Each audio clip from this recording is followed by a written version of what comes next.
Hello all, welcome to this video. दोस्तों, आप सब जानते हैं कि जो लास्ट अपडेट थी रिगार्डिंग द ईपीएफसी एग्जामिनेशन वो ये थी कि यूपीएससी को ईपीएफओ के द्वारा रिक्वेस्ट सेंड कर दी गई है और 159 वैकेंसीज के लिए रिक्वेस्ट सेंड की है।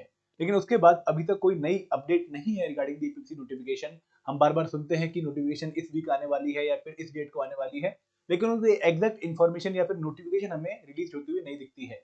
तो यहाँ पर हम लोगों को एक टेंशन होती है कि अब जब नोटिफिकेशन नहीं आ रही है तो हम क्या करें, व्हाट टू डू नाउ। तो यहाँ पर इस वीडियो में मैं आपको बताऊंगा कि आपका अगला पॉइंट ऑफ एक्शन क्या होना चाहिए, किस तरीके से आपको अपने आने वाले टाइम को या फिर अपनी करी हुई प्रिपरेशन को यूटिलाइज करना चाहिए। तो प्लीज इस सेशन को एंड तक पक्का देखिएगा और नोट करिएगा वो इंपॉर्टेंट पॉइंट्स जो मैं आपको बता रहा हूँ आप लोगों की प्रिपरेशन को और अच्छा करने में। ठीक है, और before going further into the video let me take you to a very interesting thing.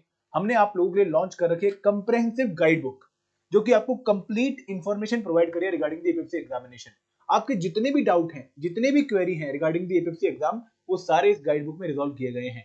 आप लोगों को पता लगेगा कि इस एग्जाम का सिलेबस क्या है, इस एग्जाम की एलिजिबिलिटी क्या है, पैटर्न क्या है, ठीक है, कब कभी एग्जाम हुआ है, सॉल्व पीवाईक्यूज कहां से मिलेंगे, वो सारे डाउट आपके क्लियर होंगे। इसके साथ साथ आप लोगों को डिकोडेड सिलेबस इस गाइड बुक में मिलेगा। दोस्तों, यूपीएससी जब किसी भी एग्जाम की नोटिफिकेशन रिलीज करती है तो वहां पर सिर्फ वो हमें सब्जेक्ट के नहीं बताती है, लेकिन उन सब्जेक्ट के अंदर भी हमें क्या पढ़ना है वो हमें इस गाइड बुक से पता लगेगा। And you will be able to download the solve PYQs of 2002, 2004, 2012 and 2015 APFC paper. तो ये गाइड बुक आप लोगों की टेबल पे पक्का होनी चाहिए and this guide book is absolutely free for you guys. आप लोगों को डिस्क्रिप्शन बॉक्स में जाना है, एक लिंक दिया गया है, वहां से अपनी कॉपी आपने डाउनलोड करनी है और उसका प्रिंट करवा के आपको अपने स्टडी टेबल पे पक्का रखना है। ठीक है, तो this is very important information. अब आते हैं हमारी वीडियो पे। दोस्तों, एज यू ऑल नो कि अभी हम बार बार यही सुन रहे हैं कि एपीएससी की नोटिफिकेशन पक्का आएगी, आने वाली है, नोटिफिकेशन की रिक्वेस्ट सेंड कर दी गई है और 159 वैकेंसीज के लिए हमें ये जो रिक्वेस्ट है वो देखने को मिल रही है। ये बातें हम सबको पता है और हमारे पास आरटीआई रिप्लाई भी है, ईपीएफओ का भी और यूपीएससी का भी। लेकिन दोस्तों, नोटिफिकेशन हमें देखने को नहीं मिल रही। ठीक है, हम इंतजार करते करते थक गए हैं, लेकिन नोटिफिकेशन हमें एग्जैक्टली यूपीएससी द्वारा रिलीज नहीं दिखती है। तो यहाँ पर इशू क्या आ रहा है कि टाइम जैसे जैसे बढ़ता जा रहा है वैसे वैसे हमारी मोटिवेशन जो है वो डाउन होती जा रही है और हमें डाउट भी आना शुरू हो रहा है कि क्या ये नोटिफिकेशन पक्का आएगी, क्या ये एग्जाम अब पक्का होगा। दोस्तों, मैं आपको बता दूं कि एग्जाम तो पक्का होने वाला है। ठीक है, अब एग्जैक्ट डेट मुझे नहीं पता है, लेकिन एग्जाम पक्का होगा क्योंकि एपीएफसी की रिक्वेस्ट जो है वो सेंड कर दी गई है।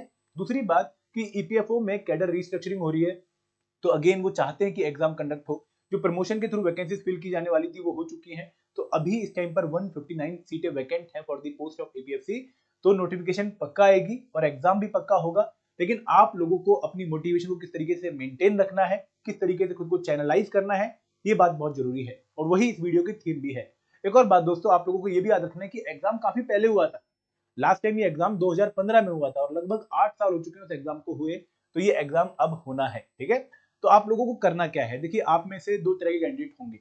एक कैंडिडेट वो होगा जो कि ऑलरेडी काफी तैयारी कर चुका होगा, जो यूपीएससी के अटेम्प्ट सारे दे चुका होगा, जो वर्किंग प्रोफेशनल होगा या फिर जो बिगिनर होगा, जो अभी तैयारी शुरू कर रहा है। तो ऐसे लोगों के लिए अभी बेस्ट स्टेप क्या रहने वाला है कि you should wait for the notification. आप लोगों को टेंशन नहीं लेनी है नोटिफिकेशन के रिगार्डिंग, क्योंकि आपके लिए जो टाइम है वो बहुत इंपॉर्टेंट एक फीचर है। मतलब जितना टाइम आपके पास रहेगा उतनी बेटर आप लोगों की प्रिपरेशन होगी। तो अगर आप वर्किंग प्रोफेशनल हैं, आपको पता है कि आप एक दिन में लिमिटेड टाइम ही दे सकते हैं, लगभग 3 से 4 घंटे ही आप निकाल सकते हैं डेली प्रिपरेशन के लिए। तो आपको तो जितना टाइम मिलेगा अभी नोटिफिकेशन से पहले उतना आपके लिए अच्छा है। तो आप लोग अपनी तैयारी तो बिल्कुल टिप टॉप करते रहो, अच्छे फ्रीक्वेंसी, अच्छी मोटिवेशन के साथ करते रहो, क्योंकि आपको जितना टाइम मिल रहा है उतना बेनिफिट है आप लोगों के लिए। जो बच्चे बिगिनर हैं, अगेन उनके लिए भी बहुत बेनिफिशियल चीज है, क्योंकि आप लोगों का कंपटीशन कैसे बच्चों से होने वाला है जो ऑलरेडी यूपीएससी जैसे एग्जाम्स के लिए प्रिपेयर कर चुके हैं। तो अगर आपने उन बच्चों के साथ कंपीट करना है तो आपको अपना लेवल रेज करना पड़ेगा। और अगेन आप लोगों को भी जितना टाइम मिलेगा उतने टाइम में आप लोग अपनी फाउंडेशन भी बिल्डअप करेंगे और उसके बाद प्रैक्टिस करके अपने आप को और मजबूत कर लेंगे। जो बच्चे वेटरन यूपीएससी एस्पिरेंट हैं, जिनके अटेम्प्ट यूपीएससी के या तो एग्जॉस्ट हो चुके हैं या फिर इस बार वो अटेम्प्ट नहीं दे रहे हैं, अगेन उनके लिए टाइम बहुत इंपॉर्टेंट है, क्योंकि जैसे जैसे नोटिफिकेशन डिले हो रही है वैसे वैसे अपनी प्रिपरेशन वो और अच्छा कर सकते हैं। ठीक है, और क्योंकि इस बार एग्जाम पक्का होगा तो आप लोगों को ये टेंशन नहीं लेनी कि एग्जाम हो गई या नहीं होगा, ये वाला डाउट नहीं है। एग्जाम कब होगा ये वाला डाउट हमारे लिए मेन है। ठीक है, आगे बढ़ते हैं। दूसरे तरह के बच्चे वो हैं जो कि मतलब बहुत ज्यादा बिगनर भी नहीं है, जिन्होंने ऑलरेडी एक बार तैयारी कर ली है, जो कि ऑलरेडी प्रिपेयरिंग एस्पिरेंट्स हैं, 25-26 की एज ग्रुप है, इनके यूपीएससी के सिर्फ 1 या 2 अटेम्प्ट हुए हैं या फिर एसएससी जेल के 1 या 2 अटेम्प्ट हुए हैं, जिनको अभी भी चांस है उन एग्जाम्स को देने का और पूरा मन भी है उन एग्जाम्स को देने का और वो प्रिपेयर भी कर रहे हैं उन एग्जाम्स के लिए, या फिर जिनका मेन टारगेट एग्जाम बिल्कुल पास आ चुका है। और कुछ ऐसे बच्चे भी होंगे जिनको जल्दी से सिलेक्शन चाहिए, कहीं भी सिलेक्शन मिल जाए लेकिन जल्दी मिल जाए क्योंकि हम और वेट नहीं कर सकते हैं। ऐसे बच्चों के लिए क्या करना है इस टाइम पर दोस्तों, you have to search for the alternative या फिर you have to prepare for the alternative exams. अब आप में से कोई बच्चा, बहुत सारे बच्चे ऐसे होंगे जो कि यूपीएससी एग्जाम 28 मई को प्रीलिम्स देने वाले हैं। दोस्तों इस टाइम पर जब यूपीएससी की नोटिफिकेशन नहीं है तो आपको अपने यूपीएससी एग्जाम की तरफ पूरा फोकस करना चाहिए, उस एग्जाम को बहुत अच्छे तरीके से देना चाहिए। अब जब उस एग्जाम की आप प्रिपरेशन करेंगे तो ऑटोमेटिकली आपके एपीएससी एग्जाम की भी प्रिपरेशन हो रही होगी। ऐसा नहीं होगा कि आपकी उसकी प्रिपरेशन कंप्रोमाइज हो रही है, because you know 80% of the syllabus is overlapping. तो अगर 80% सिलेबस ओवरलैप है और आप उसको प्रिपेयर कर रहे हैं तो आपको एपीएससी में उसका फुल बेनिफिट मिलने वाला है। अगर आपका मेन एग्जाम कोई और नियर है, for example state PCS exam near है, या फिर आप लोगों का एसएससी सीजीएल एग्जाम नियर है, या फिर कोई भी और एग्जाम जो आप टारगेट कर रहे हैं वो पास में है और उसकी डेफिनेट डेट आप लोगों के पास है, तो आप उसको प्रिपेयर करिए।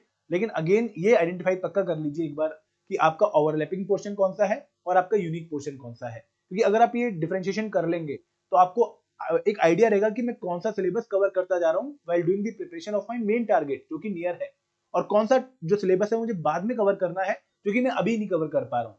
तो अगर आपके दिमाग में क्लैरिटी रहेगी रिगार्डिंग प्रिपरेशन तो आप एपीएससी एग्जाम को भी अपने हाथ से नहीं निकलने दोगे, ठीक है।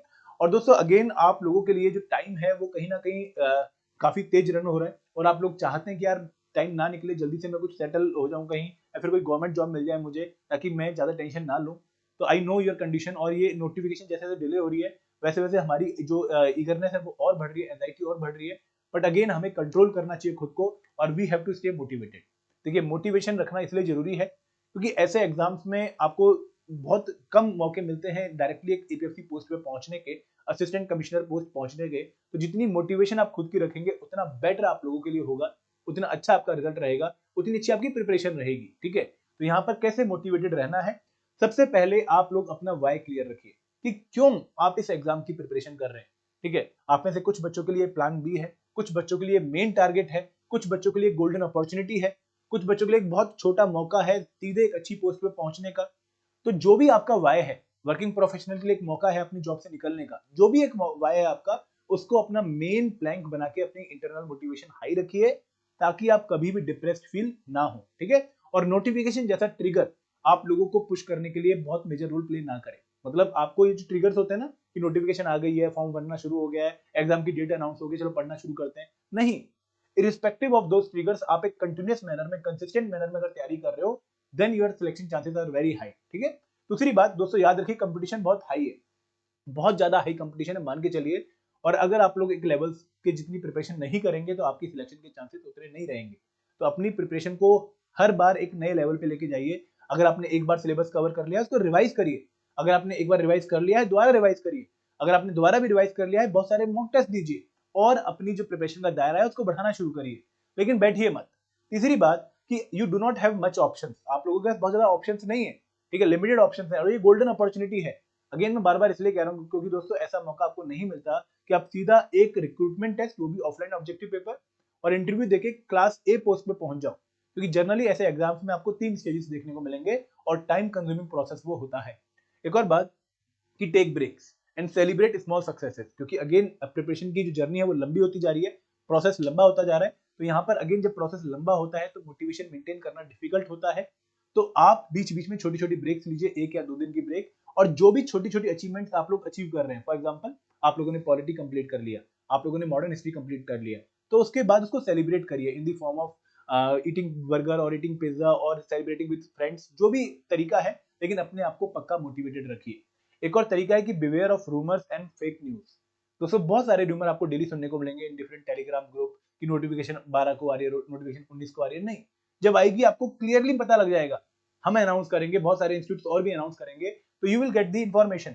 लेकिन जब तक आप अगर इस चाह में रहोगे कि यार 12 को आ रही है, चल प्रिपरेशन को तेज कर देता हूं, मैं अब रिवाइज करना शुरू कर देता हूं, जो पोर्शन में कर रहा था शायद मैं स्लो कर रहा था उसको छोड़ देता हूं, नहीं।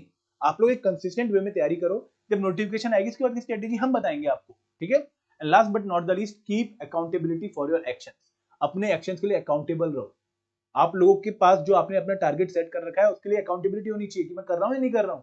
चेक करो खुद को डेली, चेक करो खुद को वीकली, और अपने आप को जब अकाउंटेबल आप नहीं पाओगे तो अपने आप को पनिश करो कि मैं यार अब एक्स्ट्रा टाइम दूंगा, मैं अपने ये चीजों को छोड़ दूंगा, मैं ये काम करूंगा।